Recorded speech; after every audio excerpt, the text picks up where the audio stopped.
G'day guys, how you doing? It's the Kiwi here with another video about being a man and going your own way, or just trying to become the best possible version of yourself out there. First and foremost, guys, I apologize. I do not know what happened over the last 3 weeks. I lost track of time completely. And this happens on a regular basis in my life, actually.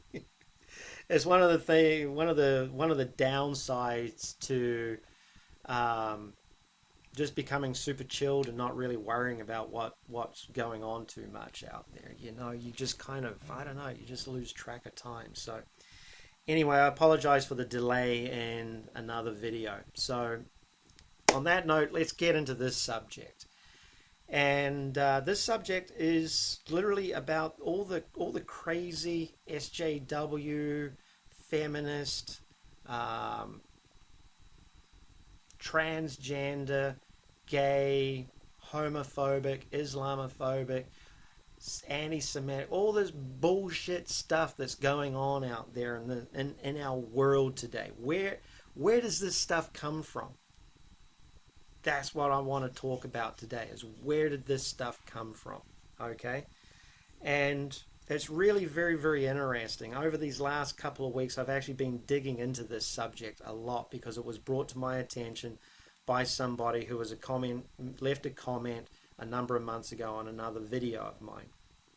And I started digging into what he told me. And I've also got to thank Dave Cullen from Computing Forever because he did a video on cultural Marxism. And I wanted to dig into this cultural Marxist ideology and actually learn about it even more. And this is what I dug up. And I'm going to be digging into this even more. This is absolutely freaking mind-numbing and a major red pill subject.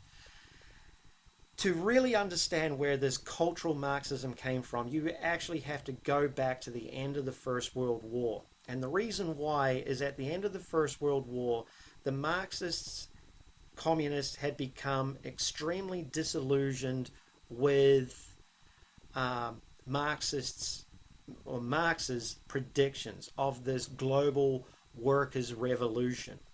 Karl Marx had predicted that, you know, through his books, that there would be this massive uprising of the working man against the bourgeoisie.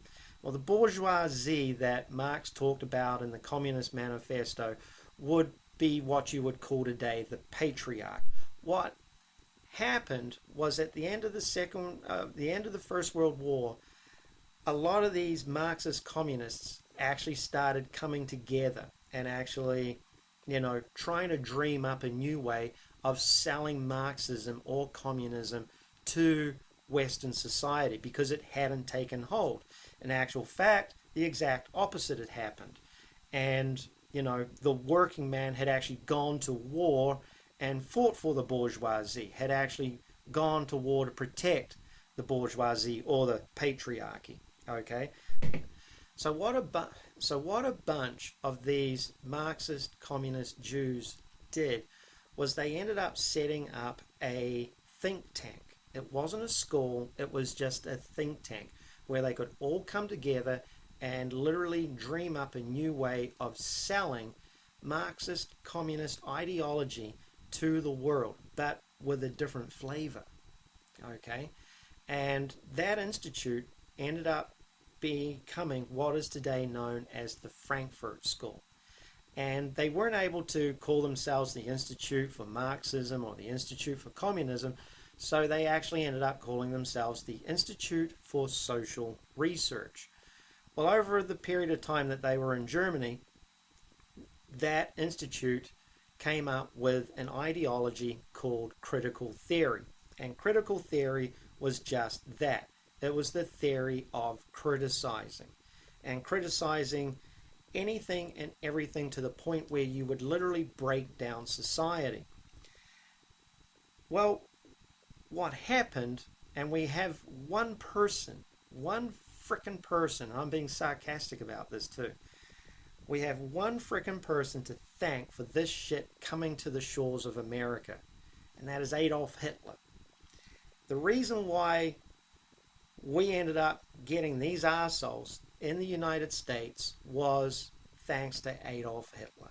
Because these guys were all Jews. And they had to get the hell out of Germany because Germany really wasn't becoming a particularly warm place to Jews.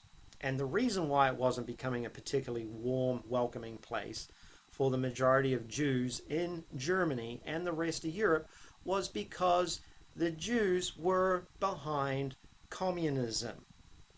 The majority of Jews throughout Europe were for communism. The Bolsheviks that brought about the communist takeover in Russia were Jews. The majority of the Communist Party in Germany that was trying to take over Germany, 80% of them, Jews. Okay? So they had to get the hell out. Hitler was trying to clean out the communists out of Europe. Okay? So there was an institute in the United States called the Institute for International Education. And that institute allowed Marxist communists to flood into the United States and take up residences in higher education facilities throughout the United States. Well, the most dangerous individual of this group of people was a gentleman by the name of Herbert Marcuse. And the reason why he was so dangerous was the fact that he actually ended up working for the OSS. And if you don't know what the OSS is, it was the precursor to the CIA. And he specialized in anti-Nazi propaganda. His job was to put together, produce, and release anti-Nazi propaganda throughout Europe. Okay? So when he finished up working for the OSS, not only was he a Marxist communist, but he was a Marxist communist who now specialized in propaganda. He was their best salesman. When it came to selling cultural Marxism to the United States, Herbert Marcuse was the man. Well, he ended up writing a book called Eros and Civilization. Now, the interesting thing about Eros and Civilization is it is remarkably similar to the Communist Manifesto. But instead of the Communist Manifesto promising an uprising of the working man against the bourgeoisie, Marcuse in Eros and Civilization promised a sexual revolution. Because one of their other ideologies that they came up with at the Frankfurt School in Germany was that sexual repression was the problems to all of Western civilization. Sexual repression was destroying families. Sexual repression was causing damage to children. Sexual repression was the root of all evil in civilization, or Western civilization. So you had this whole sexual ideology that was all about how the West was being repressed, and they were selling through Eros and Civilization this sexual revolution. Okay? Well, timing couldn't have been more perfect for Herbert Marcuse and the rest of his cohorts from the Frankfurt School. Max Horkheimer actually went on a tour multiple times around the United States talking to baby boomers at universities throughout the United States and talking about the sexual revolution. Herbert Marcuse came up with the term sex, make love, not war. Sex sells. He came up with all those terminologies. So you had this whole hippie era movement of these spoiled baby boomer arseholes that were the product of a generation of people that had lived through the Depression and gone through the Second World War. So they didn't want their kids to end up living how they had lived or experience what they had experienced. So they spoilt their kids rotten. Okay? They sent them to the highest universities and everything. Well, guess where these Marxist communists had taken up residence? They had taken up residence at Columbia, Yale, University of San Diego, Berkeley. They had taken up residence at all these higher education facilities throughout the United States. Now, when you look at the liberal leftist hotspots around the United States, when you do research on this, you will find that members of this Frankfurt School, guess where they were teaching? Yep, at those institutions. So what happened was, with Herbert Marcuse's Eros and Civilization, he was able to sell a whole generation of baby boomers on a sexual revolution. And more so with the feminist movement, because what he was able to do was he was able to adopt the minorities, because the minorities are usually the ones that are against the patriarchy or the bourgeoisie. Everything that they were doing was reselling Karl Marx's communism, but they had changed the actual rules of engagement. So by utilizing these minority groups, they were able to give them a voice. Okay, and look at where all this stuff started. The third wave feminist movement literally started during that whole hippie sexual revolution era. Women were finding themselves. They were having sex with multiple men. They were just, being able to express themselves. It was like they were fighting against the system. That's where the term "make love, not war" came from, because you also had this whole generation that was anti-war, and they were anti-war because of their parents who had fought during the Second World War. They'd seen the damage that had happened to their parents, so they were obviously incredibly anti going to war. So Herbert Marcuse was able to sell his ideologies, these literal Marxist ideologies, to a whole new generation of people. Now, when you take this generation of people from the 60s, look who's in power today. Look who's at the higher education facilities. Look who's been teaching all these ideologies, these belief systems. This is where your gender studies comes from, your Chicano studies, your black studies. All these different studies come from these people that were taught these ideologies back in the 60s, that came from a bunch of basically communist, Marxist malcontents that weren't happy with how amazing the United States was. That's literally the God's honest truth. So when you literally hear these S.J.W'S, these Antifa clowns, all in the news media, how they talk down. So this is literally where all this hate speech comes from. This is where all these ideologies, where all these belief patterns, where all this stuff comes from. It literally comes from this group of guys. It is absolutely mind-numbing. When you look at the censorship now that is happening, say through YouTube or through Twitter or through some of these other organizations, where like for argument's sake, Law and Southern getting banned on Patreon. All the owners of these corporations and all these companies and the owners of the media, they all went to these higher education institutions. This is the stuff that they were taught. This is the stuff that they now believe in.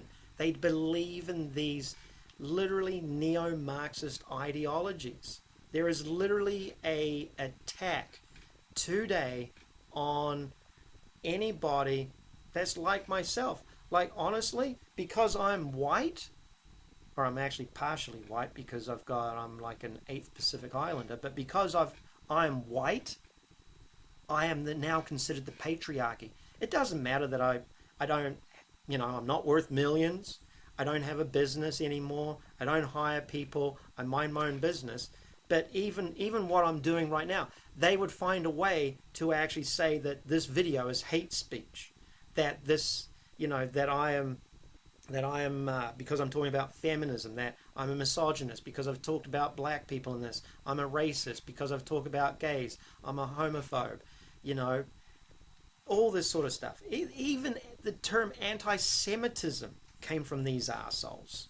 I mean, it's ad nauseum where all this stuff came from. And it literally came from just a small group of malcontents that were just frustrated that this revolution, this global workers' revolution, hadn't come about. So I'll leave some information in the links below, and feel free to dig into the Frankfurt School and the Institute for Social Research, and feel free to dig into critical theory is a huge one, absolutely massive. Dig into Eros and civilization. Dig into all this stuff, because literally this is why the world is coming unhinged today. It was literally Felix Weil, Eric Fromm, Herbert Marcuse, Max Horkheimer, Walter Benjamin, Theodore Adorno, George Lukács, Claude Levi-Strauss, and Jürgen Habermas. That's what, 1, 2, 3, 4, 5, 6, 7, 8, 9, maybe 10 men. 10 men were literally the fundamental foundation to all this madness that we are experiencing today. And guess what? Woman and feminism were at the tip of the spear. Women were literally have been weaponized to take down literally what is now today known. If you're white, you are the patriarchy. We are. This here, this, as far as critical theory and cultural Marxism is concerned, this is the enemy of what is today known as literally the new left. So if you're white, you're pretty much fucked if you don't know what I've just explained to you. So I hope this video's helped you in some way, shape or form. If it has, feel free to give it a thumbs up. Feel free to subscribe, and feel free to leave a comment. I'm sure the comments are going to be pretty bloody interesting on this video. So seriously guys, until next time, make it great. Alrighty? And if you're going to research this stuff, spread the word, because the more this information gets out, the better off we're going to be as a society as a whole. Tell your kids, tell everyone that you can possibly come across about this information.